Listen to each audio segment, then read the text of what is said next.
World of Warcraft is a game that is over 20 years old, with 10 expansions, over 900 mounts, and new content always on the horizon. I'm here to complete it all, starting with Classic, the way Chris intended. Holy smokes, thank you. Thank you. This means collecting absolutely everything, whether it's mounts, pets, achievements, or transmogs, and yes, that includes source IDs. Before we get started, I want to say a huge thank you to Shax, who inspired me with his expansion lock series. The guy is a creative genius. To kick things off, I have decided to start in Elwynn Forest with Toledo. It was really important to me that I chose the most optimal character for this, and I knew I would need a character that could obtain Sulfuras, Hand of Ragnaros, which is a legendary weapon found in Molten Core that can only be utilised by certain classes. So here she is, a human paladin ready to start on her quest for total completion. As it just so happens, I have already almost completed Northshire, with a current total of 95% collected.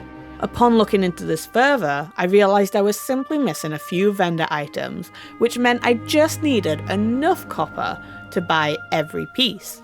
So I got to questing. Soon, through a combination of quest rewards and mob drops, I had the coin I needed and was able to buy all the gear. Northshire done.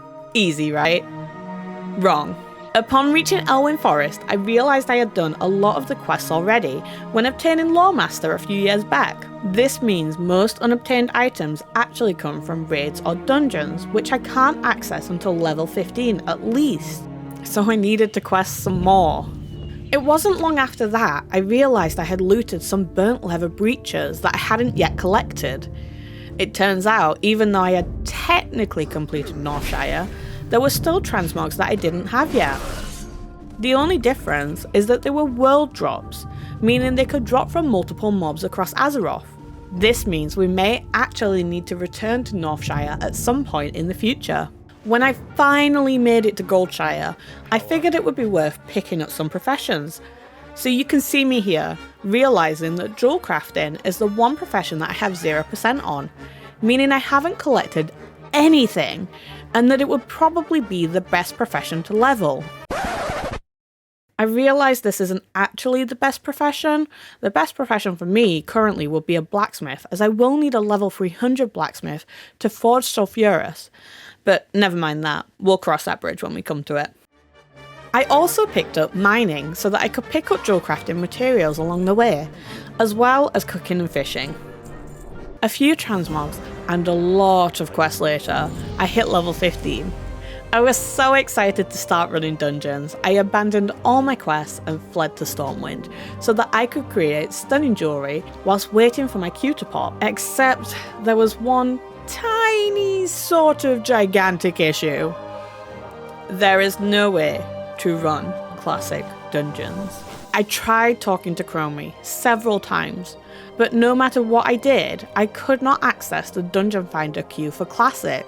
This changed my plans entirely, as I would now need to be level 35 or higher, as this would allow me to solo classic content. So I got back to questing again.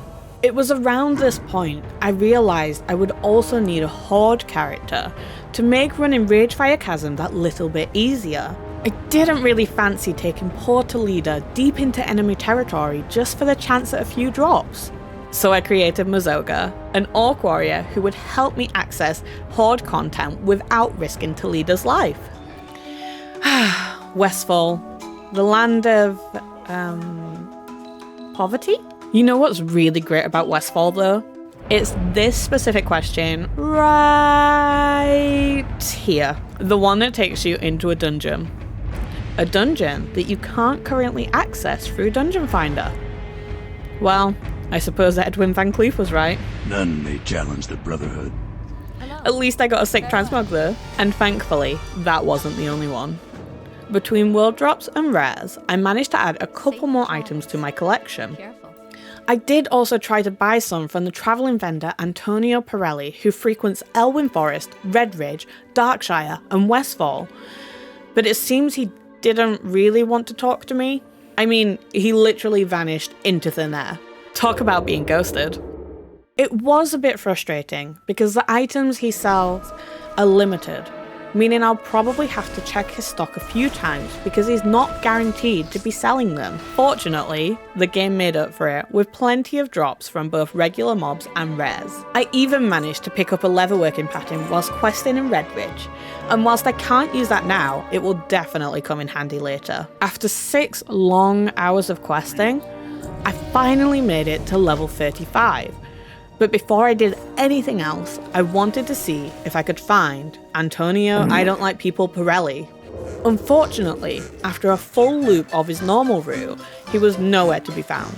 So I decided to test my ability to solo dungeons instead. I figured the best dungeon for this would be Stormwind Stockades. It's one of the quickest dungeons in the game, and one that I've already collected everything from. So I dashed inside, and as you can see, Hogger was no setback for me. I was also able to add a few new world drops to my collection, which was a great bonus. Hopefully next time I'll have even more luck with drops, as we'll be doing a world tour of all the classic dungeons. In the meantime, if you're looking to collect with friends, come and join me at twitch.tv/ArchmageSaw every Friday at 10:15 PM EU server time, where I'll be running Mog and Mount runs for the Dungeon Dojo Collectors Club. Alternatively, you can join the Dungeon Dojo Discord, which is linked below, to stay up to date on all the latest collecting events. Thank you so much for watching, and for all those collectors out there, I hope you get invincible.